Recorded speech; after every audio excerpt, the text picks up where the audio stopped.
મિત્રો, સ્વાગત છે તમારું આપણા એક નવા વિડીયોમાં। અમે બે બહેનો જોડિયા પેદા થઈ હતી। શકલ એક જેવી હોવાના કારણે અમને ઓળખવામાં મમ્મી પપ્પાને પણ મુશ્કેલી પડતી હતી।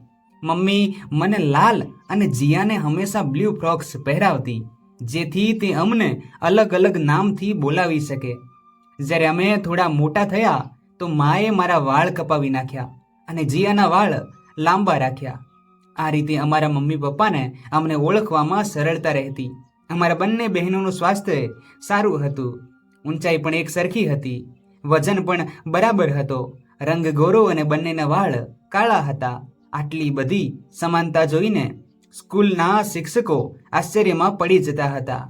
એક જેવો યુનિફોર્મ હતો, તેથી શિક્ષકોને ઓળખવામાં મુશ્કેલી પડતી હતી, તો તેઓએ અમને જુદા જુદા વિભાગમાં બેસાડી દીધા। હું જ્યારે ફર્સ્ટ યરમાં પહોંચી તે સમયે મારી ઉંમર 16 વર્ષની હતી। ત્યારે જ્યાં પણ ફર્સ્ટ યરમાં હતી તેણે આર્ટ્સમાં એડમિશન લીધું હતું, જ્યારે હું સાયન્સ ભણી હતી। મને ડૉક્ટર બનવાનો શોખ હતો અને જયા ફક્ત એટલા માટે કોલેજ જતી હતી કારણ કે મમ્મી પપ્પા ભણાવી રહ્યા હતા। તે સંપૂર્ણપણે ઘરેલું છોકરી હતી। તેને અભ્યાસ કરતા ઘરના કામોમાં વધુ રસ હતો। કહેતી હતી કે વધુ ભણીને શું કરવાનું, પાછળથી ઘર અને રસોડું સંભાળવાનું છે। તે કોલેજમાંથી આવીને થોડી વાર આરામ કરતી, પછી મમ્મી સાથે કામમાં લાગી જતી। ઘરની સાફ સફાઈ, કપડાં ધોવા, ઇસ્ત્રી કરવી, આ બધા કામ ખૂબ જ શોખથી કરતી હતી। ખાસ કરીને અવનવી વાનગીઓ બનાવવી એ તેનું પ્રિય કામ હતું। આ દિવસો દરમિયાન એક સંબંધ મારા માટે આવ્યો। અમારી ક્લાસ ટીચરે પોતાના ભાઈ માટે મારો સંબંધ માંગ્યો, જેનું નામ રિતેશ હતું અને તે એન્જિનિયર હતો। તે ઉંમરમાં મારા કરતાં 9 વર્ષ મોટો હતો। ખેર, હું પોતાની ટીચરને એટલી પસંદ આવી કે તેમણે મમ્મી પપ્પા પાસેથી મને માંગી લીધી। મમ્મીને પણ અમારા લગ્નની ચિંતા હતી। તેણે રિતેશને 2-3 વાર જોયો તો તેને પણ રિતેશ પસંદ આવી ગયો। આ રીતે સંબંધ નક્કી કરી દેવામાં આવ્યો। જ્યારે મારા લગ્ન થયા ત્યાં સુધીમાં મેં નીટની પરીક્ષા આપી દીધી હતી અને રિઝલ્ટની રાહ હતી। આ દિવસો દરમિયાન એક કંપની તરફથી રિતેશની જોબ અમેરિકામાં લાગી ગઈ। તે પહેલેથી જ એક ફોરેન કંપનીમાં કામ કરી રહ્યા હતા। તેમણે મમ્મીને વચન આપ્યું કે જો રિયા આગળ ભણવા માંગતી હોય તો હું તેને ત્યાં ભણવાનો મોકો આપીશ, તમે લગ્ન કરાવી દો। અમેરિકા આવીને મારે ક્યાં ભણવું હતું, મેં ઘરનું કામ સંભાળી લીધું।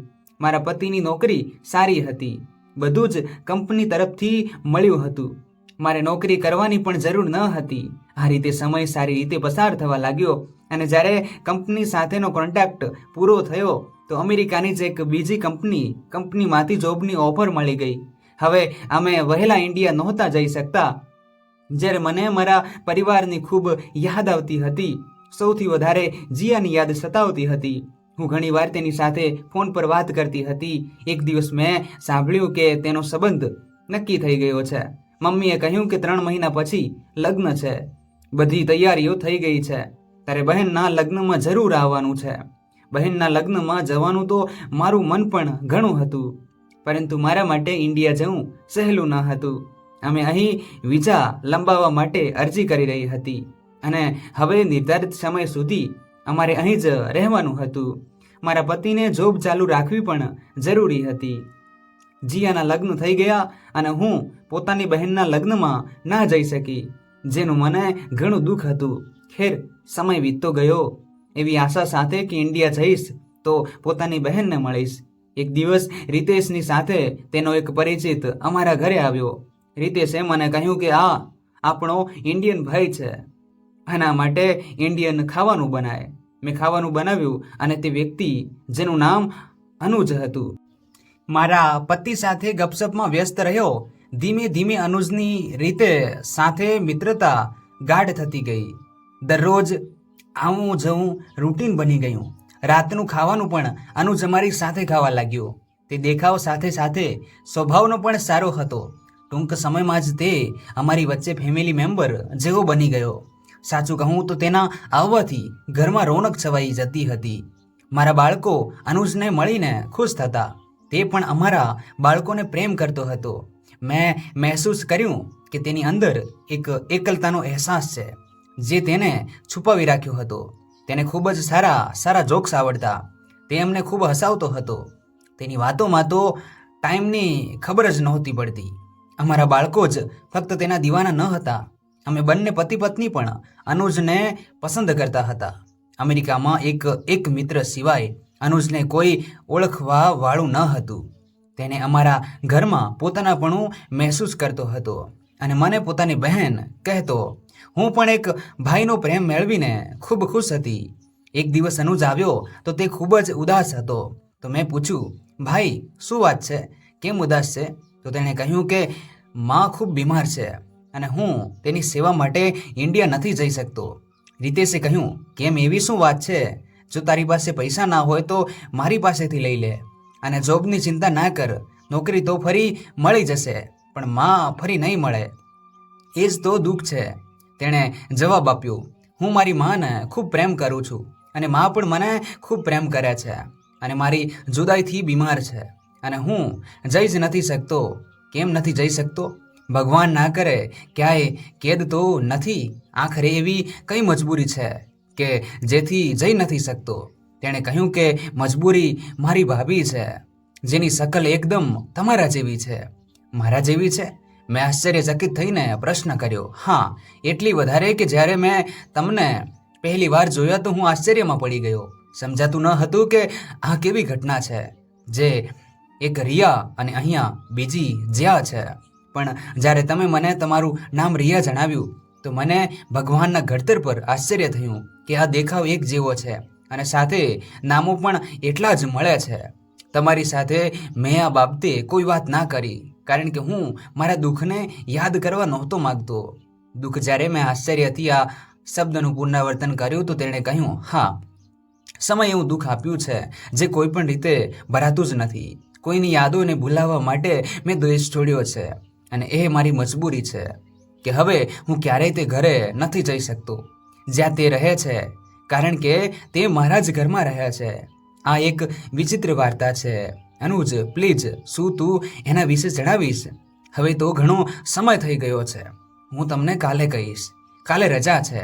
સવારે આવીશ અને પછી કહીશ. આજે મોડું થઈ જશે અને મારે સવારે જોબ પર પણ જવાનું છે. સારું, ઠીક છે. અનુજે રાતનું ખાવાનું પણ તે દિવસે થોડું જ ખાધું. તે ખૂબ જ ઉદાસ લાગી રહ્યો હતો. બીજા દિવસે રવિવાર હતો અને તે 11 વાગ્યાની આસપાસ આવી ગયો. મેં તેને નાસ્તો આપ્યો અને રીતેશે ચા લીધી. પછી તેમણે તેને કહ્યું, મારે 2 થી 3 કલાક માટે જવું પડશે. થોડું કામ છે. બપોરના ખાવાના ટાઈમ પહેલા પાછો આવતો રહીશ. ત્યાં સુધી તમે ભાઈ બહેન એકબીજા સાથે ગપસપ કરો. જ્યારે રીતેશ જતા રહ્યા તો મેં અનુજને ગઈકાલની વાત યાદ કરાવી.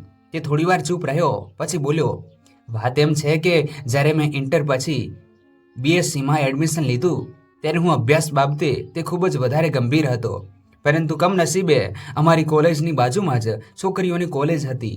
સંયોગથી અમારી પણ એ જ સમયે કોલેજ છૂટતી જે ટાઈમે છોકરીઓની છૂટતી હતી. મારા ક્લાસમેટ ઘણીવાર પોતાની કોલેજની બહાર ઊભેલી છોકરીઓને થોડીવાર જોતા અને પછી પોતપોતાના ઘરે જતા. એ પહેલાં હું જે કોલેજમાં ભણતો હતો ત્યાંના તો છોકરાઓની કોઈ સ્કૂલ હતી કે ના તો કોઈ કોલેજ. અમે બધા મિત્રો સવારે આવતા, બધા પીરિયડ્સમાં હાજરી આપતા, થોડીવાર સુધી ક્રિકેટ રમતા અને ત્યાર પછી પોતપોતાના ઘરે જતા રહેતા. તે સિવાય અમારું બીજું કોઈ કામ ન હતું. નવી કોલેજમાં એડમિશન લેતાની સાથે જ મારું મન બદલાવા લાગ્યું કારણ કે ત્યાંની વાત જ અલગ હતી. બધે રંગો પથરાયેલા હતા. આવા માહોલ અને રંગીન વાતાવરણમાં એક યુવાન પોતાને કેવી રીતે રંગોથી દૂર રાખી શકે? અમુક મિત્રો એવા મળ્યા જેઓ મને પોતાની સાથે આ કામમાં ખેંચવા લાગ્યા. તેઓ છૂટ્યા પછી મને પોતાની પાસે લઈ જતા અને અમે રાબેતા મુજબ કોલેજની બહાર ઊભો રહેવાનું શરૂ કરી દીધું. બધા જ પ્રકારના છોકરાઓ હતા. ક્યારેય કોઈ છોકરી પર કોઈ કોમેન્ટ પાસ ના કરી કે ના કોઈ હરકત કરી. ફક્ત જોવા માટે જરૂર ઊભા રહેતા હતા. એક દિવસ મારી નજર એક છોકરી પર પડી. હું તો બસ તેને જોતો જ રહી ગયો. તે જાણે મારા સપનાની મલ્લિકા હતી. આ એ જ ચહેરો હતો કે જેને મેં વર્ષો સુધી મારા ખ્યાલોમાં સજાવી રાખ્યો હતો. તે દિવસે ઘરમાં મારું મન ના લાગ્યું આખી રાત એનો ચહેરો મારી આંખોમાં ફરતો રહ્યો. આખી રાત ઊંઘ ના આવી. સવાર થઈ તો નાહી ધોઈને સારા કપડાં પહેર્યા, બાઇકને પણ સારી રીતે સાફ કરી અને તૈયાર થઈને કોલેજ જતો રહ્યો. કોલેજ પહોંચ્યો પણ મારું દિલ બેચેન હતું કે ક્યારે કોલેજ છૂટે અને હું તેને એકવાર ફરી જોઈ શકું. છૂટ્યા પછી હું કોલેજની બહાર જઈને ઊભો રહ્યો. ઘણા સમય પછી તે જોવા મળી. તે મારા તરફ આવી રહી હતી અને હું તેને જોઈ રહ્યો હતો. તે બેદરકારીથી મારી પાસેથી પસાર થઈને ઘણી દૂર નીકળી ગઈ, પણ હું તેના વિચારોમાં ખોવાયેલો હતો. ઘણા સમય પછી મને હોશ આવ્યો. મિત્રોએ સલાહ આપી કે જોવાનો શું ફાયદો, કંઈક વાત કર, પોતાના દિલનો હાલ જણાય અને થોડું તેનું સાંભળ. દરરોજ પ્રયત્ન કરતો, પરંતુ હિંમત નહોતી થતી. રોજ હું પોતાની જાતને કહેતો કે આજે મન ભરીને જોઈ લઉં, વાત કાલે કરી લઈશ. ઘણા દિવસો આ રીતે જ વીતી ગયા. તેને પણ એ અહેસાસ થવા લાગ્યો કે આ છોકરો મારા માટે આ રસ્તામાં ઊભો હોય છે. સાચું કહું તો મને આ રીતે રસ્તામાં વાત કરવાનો ના અનુભવ હતો કે ના તો આ હરકત પસંદ હતી. મને તો કોઈ વાંધો ન હતો, પરંતુ હું નહોતો ઈચ્છતો કે તેની બદનામી થાય. ઘણા દિવસો પછી મનમાં પાક્કો ઈરાદો કર્યો કે આજે ગમે તે થાય પણ હું તેની સાથે વાત કરીને જ રહીશ. આવી રીતે એક તરફના પ્રેમનો શું ફાયદો? તે દિવસે છૂટ્યા પછી મેં ઘણી રાહ જોઈ.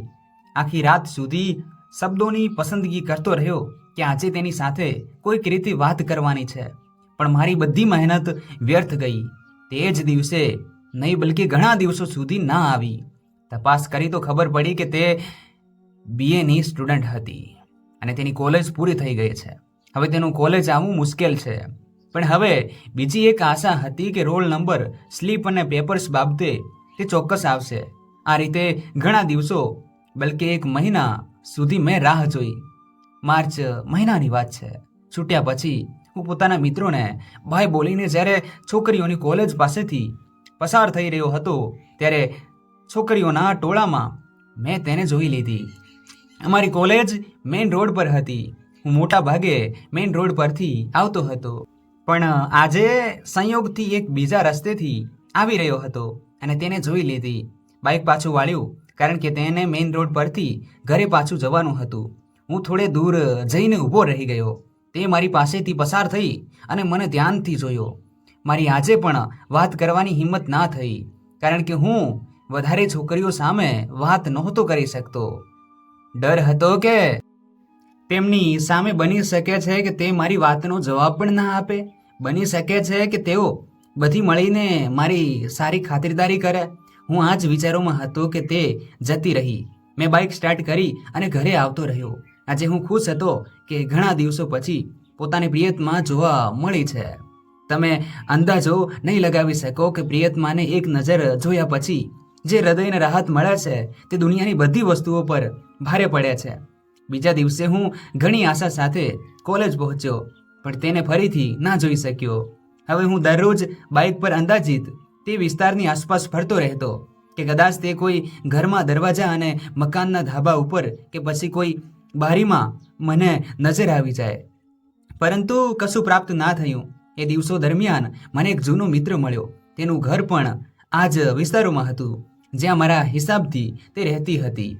તે મિત્રએ ખાતરી આપી કે તે ચોક્કસપણે તેનો કોઈ પતો શોધી કાઢશે. ઘણા દિવસો વીતી ગયા, પણ તેના વિશે કોઈ જાણકારી ના મળી શકી. હું પણ કોલેજના ચક્કર મારતો રહેતો, પણ તે નહોતી મળવાની અને ના મળી. આ રીતે દિવસો પસાર થતા ગયા અને લગભગ 2 મહિના વીતી ગયા. એક દિવસ હું અને મારો મિત્ર છૂટ્યા પછી બાઇક પર એમ જ રોડ પર ફરતા હતા. અમે ફરતા ફરતા પોતાની કોલેજના રોડ પરથી છોકરીઓની કોલેજના ગેટને ઓળંગીને પાછળના રસ્તેથી પસાર થઈ રહ્યા હતા કે ત્યારે મારો મિત્ર કહેવા લાગ્યો, એકવાર પાછળ ફરીને જો, કોણ આવી રહ્યું છે. મેં બાઇકના કાચમાં જોયું તો પરીનો ચહેરો દેખાયો, જેને હું 2 મહિનાથી પાગલોની જેમ શોધી રહ્યો હતો.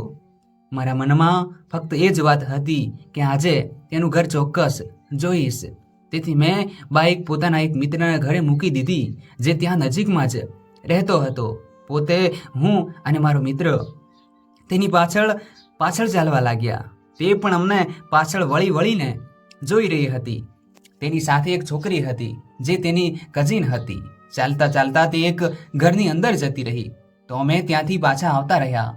ત્યાં નજીકમાં જ મારા મિત્રનું ઘર હતું. પરત આવીને કહ્યું કે તે છોકરી તારા ઘરની પાસે જ રહે છે. તો તેણે ખાતરી આપી કે હું તેના વિશે જાણકારી મેળવીને તને જણાવીશ, પણ એકવાર મને તેનું ઘર બતાવી દે. ખેર, તેને ઘર બતાવું ત્યાં પછી અમે પોતાના ઘરે આવતા રહ્યા. મારું ઘર તેના ઘરથી લગભગ 6 કિલોમીટર દૂર હતું. ટ્રાફિક હોવાના કારણે અડધો કલાક બાઇક પર લાગી જતો હતો.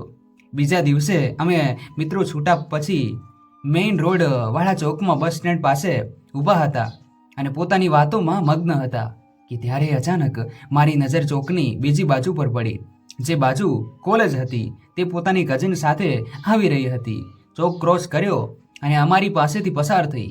તેણે મારી સામે જોયું. હું તો જોઈ જ રહ્યો હતો. થોડો દૂર ગયા પછી તે પાછી વળી મારી સામેથી પસાર થઈને ચોક ક્રોસ કરીને સામે એક ઝાડના છાયામાં ઊભી રહી ગઈ. કદાચ તેણે મને વાત કરવાનો મોકો આપ્યો હતો.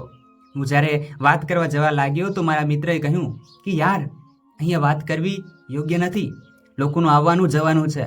હવે તું તેનું ઘર પણ જાણે છે અને બીજું મિત્ર પણ તને તેના વિશે જણાવી દેશે અને હવે તેના મોહલ્લામાં પણ આવવા જવાનું રહેશે. ભગવાન બીજો મોકો આપશે. અત્યારે વાત કરવાની કોઈ જરૂર નથી. હું આ સાંભળી કરીને ઉદાસ થઈ ગયો.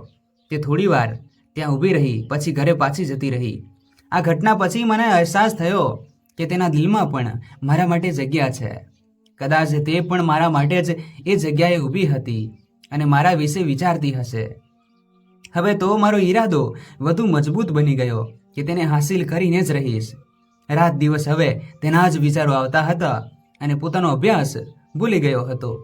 હું તેના પેપર્સ શરૂ થવાની રાહ જોઈ રહ્યો હતો, તેથી હું તેની સાથે વાત કરી શકું અને તેને જોઈ શકું. એ દિવસ આવ્યો. મેં મારા મિત્રના ભાઈ પાસેથી BAની રિસિપ્ટ લીધી, જેથી હું જાણી શકું કે મેન સબ્જેક્ટની પરીક્ષા કયા કયા દિવસે છે, કારણ કે તેના સબ્જેક્ટ વિશે મને ખબર ન હતી. જ્યારે મેન સબ્જેક્ટની પરીક્ષામાં દરેકને આવવું પડતું હતું. એ દિવસો દરમિયાન અમારી કોલેજમાં રજાઓ હતી.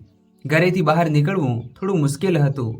દરરોજ કોઈને કોઈ બહાનું કાઢીને નીકળવું પડતું હતું. પેપરો વચ્ચે મેં અંદાજો લગાવ્યો કે વાત કરવી થોડી મુશ્કેલ છે. તેની સાથે એટલી છોકરીઓ હોય છે, તેની કઝિન પણ સાથે હોય છે. ખેર, છેલ્લા પેપરના દિવસે મેં એક પત્ર લખ્યો અને પોતે પોતાના મોહલ્લાના એક નાના છોકરાને તૈયાર કર્યો કે પત્ર એક છોકરીને આપવાનો છે. તો તે માની ગયો. તેથી તેને સાથે લઈને કોલેજ પહોંચી ગયો. જ્યારે તે અને તેની સાથેની છોકરીઓ બહાર આવી તો મેં પત્ર તે છોકરાને આપ્યો અને કહ્યું કે તે છોકરીને આપી આય. છોકરો પત્ર લઈને ગયો, પણ 5 છોકરીઓ જોઈને તે ડરી ગયો અને પાછો આવતો રહ્યો. આ રીતે આમ મોકો પણ હાથમાંથી નીકળી ગયો. એ પછી તેનું દેખાવું મુશ્કેલ હતું. હું ખૂબ ઉદાસ થયો. તે પણ પાછળ વળી વળીને જોતી રહી. હું પણ મજબૂર હતો અને તે પણ કદાચ નિયતિએ એ જ સ્વીકાર્યું હતું. તેમ છતાં પણ આશા હતી કે ભગવાન ચોક્કસપણે મદદ કરશે, કારણ કે મારી ફિલિંગ સાચી હતી. એક દિવસ મારા પેપર્સ પણ પૂરા થઈ ગયા. પાસ થવાની આશા નહોતી. વાંચ્યું હોય તો પાસ થાત ને. ખેર, પેપર પછી અમારા બીજા સેમેસ્ટરના ક્લાસ શરૂ થઈ ગયા. બીજી બાજુ ટૂંક સમયમાં જ BAનું રિઝલ્ટ આવવાનું હતું. જે દિવસે રિઝલ્ટ આવ્યું, હું આખો દિવસ રાહ જોતો રહ્યો કે આજે કદાચ તે આવે. હું ચોક પાસે જ ઊભો હતો. મારા મિત્રો પણ હતા. દૂરથી જોયું તો તે મને દેખાઈ અને એકલી જ હતી. આજે મોકો સારો હતો. હું ચોક ક્રોસ કરીને તેની નજીક જઈને ઊભો રહ્યો. જ્યારે તે મારી પાસેથી પસાર થઈ તો મેં તેને રોકવાનો પ્રયાસ કર્યો, પરંતુ તે ના ઊભી રહી. હું બાઇક ત્યાં જ મૂકીને તેની પાછળ પગપાળા ચાલવા લાગ્યો અને પાસે જઈને હેલો કહ્યું. તેણે જવાબમાં હાય કહ્યું. થોડી ઘણી વાતો થઈ. પોતાના દિલની વાત પણ કીધી. પહેલા તો તેણે ઓળખવાની ના પાડી દીધી, પરંતુ પછી ઠીક થઈ ગઈ. ઘણી ડરી રહી હતી. જ્યારે ભીડ નજીક આવી તો તેણે મને કહ્યું કે હવે હું પાછો જતો રહું. જો કોઈ જોશે તો ખરાબ લાગશે. હું બાય બોલીને પાછો આવતો રહ્યો. પણ ત્યાર પછી મળવાનો ના તો ટાઈમ મળ્યો કે ના કેવી રીતે મળવું તે પૂછ્યું. એમ જ ખુશ થઈને પાછો આવતો રહ્યો. મિત્રોએ મને પકડી લીધો કે અમને ખુશીમાં પાર્ટી આપ. તો તેમને હોટેલમાં ખાવાનું ખવડાવ્યું અને ઘરે પાછો આવતો રહ્યો. આજે હું ખૂબ ખુશ હતો કે થોડી વાત તો થઈ. પહેલાં તો ફક્ત તેનો ચહેરો જ જોયો હતો, આજે તેની સુંદર અવાજ પણ સાંભળી લીધી. ત્યારબાદ હું ઘણા દિવસો સુધી ચક્કર લગાવતો રહ્યો, પરંતુ ફરીથી તે જોવા ના મળી. અંદાજો લગાવ્યો કે તે ઘરમાં નથી, બલકે શહેરની બહાર જતી રહી છે. હવે ઘણા દિવસો બલકે મહિનાઓ વીતી ગયા, પણ તેના સમાચાર ના મળ્યા. તેને જોવા માટે આંખો તડપવા લાગી. કદાચ તે મને પ્રેમ ના કરતી હોય, પરંતુ હું તેને હૃદયના છેલ્લા ધબકારા સુધી પ્રેમ કરતો હતો. જે દિવસથી મેં તેને જોઈ હતી ત્યારથી તે મારા હૃદયમાંથી એક ક્ષણ માટે પણ દૂર નહોતી થઈ. હું વિચારતો હતો કે શું આવો પણ પ્રેમ હોય છે કે જેને પ્રેમ કરવામાં આવે તે કોઈની સાચી ફિલિંગથી વાકેફ જ ના હોય. ભગવાન સાક્ષી છે કે રોડ પર મોહલ્લાની ગલીઓમાં અને છોકરીઓની કોલેજની બહાર ફક્ત તેને એક ક્ષણ જોવા ઊભો રહેતો હતો, અને તેના સિવાય આજ સુધી બીજી કોઈ છોકરીને મેં આ નજરે નહોતું જોયું. હું ફક્ત તેને જ પ્રેમ કરતો હતો કે જેનું હું આટલા દિવસોથી નામ નહોતો જાણતો. શું ત્યાર પછી તે તને ક્યારે ના મળી? શું તેની એક ઝલક પણ ના જોઈ શક્યો? મારા પ્રશ્ન પર તે ઊંડા વિચારમાં પડી ગયો.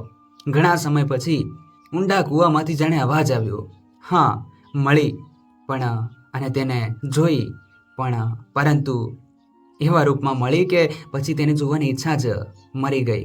અને ત્યાર પછી મેં કાયમ માટે તે ઘર, તે શહેર, તે જગ્યા અને તે દેશ પણ છોડી દીધો. તે તને ક્યાં મળી હતી? છેલ્લી વખતે મારી જિજ્ઞાસા તો છેલ્લી હદ સુધી પહોંચી ગઈ હતી. આ દિવસો દરમિયાન મારા મોટા ભાઈ માટે મારી મમ્મી છોકરીઓ જોઈ રહી હતી. તેમને કોઈ છોકરી પસંદ નહોતી આવી રહી. આખરે એક છોકરી તેમને પસંદ આવી ગઈ અને થોડા મહિના પછી મોટા ભાઈના લગ્ન થઈ ગયા. જ્યારે ભાભી આવ્યા અને તેમને મળવા ગયો ત્યારે તેમના લગ્નનો બીજો દિવસ હતો અને સાંજે રિસેપ્શન હતું. માએ મને ઘડિયાળ આપી કે ભાભીનો ચહેરો પહેલીવાર જો તો ગિફ્ટમાં તેમને ઘડિયાળ આપજે. તેઓ મોઢું નીચું કરીને બેઠા હતા. સાડીના ઘૂંઘટમાંથી ચહેરો સ્પષ્ટ નહોતો દેખાતો. ભાભી, મોઢું તો બતાવો, હું તમારા માટે ઘડિયાળ લાવ્યો છું. તેમણે મોઢું ઊંચું કર્યું અને મારું હૃદય ધબકતું બંધ થઈ ગયું. પહેલી નજર પછી બીજી નજર તેમના ચહેરા પર ના નાખી શક્યો, કારણ કે મારા ભાભી એ જ છોકરી હતી જેને હું પાગલ થઈને શોધી રહ્યો હતો. ત્યારે જ ઘડિયાળ મેં તેમના પગમાં મૂકી દીધી અને રૂમમાંથી બહાર આવી ગયો. મેં પોતાના કપડાની બેગ પણ ના લીધી. બસ જેવો હતો તેમ જ કાયમ માટે ઘરમાંથી નીકળી ગયો. કોઈને ખબર ન હતી કે હું ક્યાં ગયો છું. ઘરના લોકો મને શોધી રહ્યા. તેઓ સમજ્યા કદાચ હું કોઈ દુર્ઘટનાનો શિકાર થઈ ગયો છું, અને સાંજે જ હું એક બહુ મોટી દુર્ઘટનાનો શિકાર બન્યો હતો. તે છોકરી જેને મેં પૂરા મનથી ચાહી તે મારા ભાભી બની ગઈ હતી. આ દુર્ઘટના જ તો હતી. દુર્ઘટના નહીં, બલકે એક કયામત હતી જેને હું સહન નહોતું કરી શક્યો.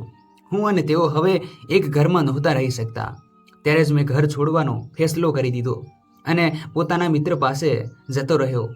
તે સમયે હું એટલો ભાંગી પડ્યો હતો કે જો વિની તેમને સહારો ન આપ્યો હોત તો કદાચ હું મરી ગયો હોત. તે મારો હમદર્દ અને દુઃખનો સાથી હતો. તેણે મને સહારો આપ્યો. મારું દુઃખ દૂર કરવા માટે ઘણી બધી રાતો મારી સાથે જાગીને વિતાવી અને મને અહીંયા પણ તેણે જ પહોંચાડ્યો. જ્યારે હું રિતેશને મળ્યો તો તમારા પતિએ મને ખૂબ આવકારો આપ્યો અને આ ઘરમાં આવીને ના જાણે કેમ એટલું સુકૂન મળે છે કે પાછા જવાનું જ મન નથી થતું. એનું કારણ કદાચ એ છે કે તેમની અને તમારી શકલ એક જેવી છે, પરંતુ તમે મારા બહેન છો, કારણ કે તમે મારા મિત્રની પત્ની છો. પરંતુ ચહેરો બિલકુલ એવો જ છે. મારો વિશ્વાસ કરો, આનું કારણ મને સમજાયું નહીં, પરંતુ અક્કલ આશ્ચર્યમાં પડી જાય છે. તમને જોઈને મારા બેકરાર મનમાં કરાર આવી જાય છે. એ મારી બહેન છે, નાદાન, જે તારી ભાભી છે, અને તારી કિસ્મત ખરાબ છે કે તારી માએ જેને તારા માટે પસંદ કરવાની હતી તેને તારા ભાઈ માટે પસંદ કરી. હવે આંસુ સાફ કરી નાખ અનુજ. હવે કંઈ ના થઈ શકે, કારણ કે જે ભાગ્યમાં લખેલું હોય છે આપણે તેને ના ભૂસી શકીએ. મેં અનુજના આંસુ સાફ કર્યા અને તેને સાંત્વના આપી, કારણ કે તે રડી રહ્યો હતો. અનુજના મનનું બધું દુઃખ તાજું થઈ ગયું હતું.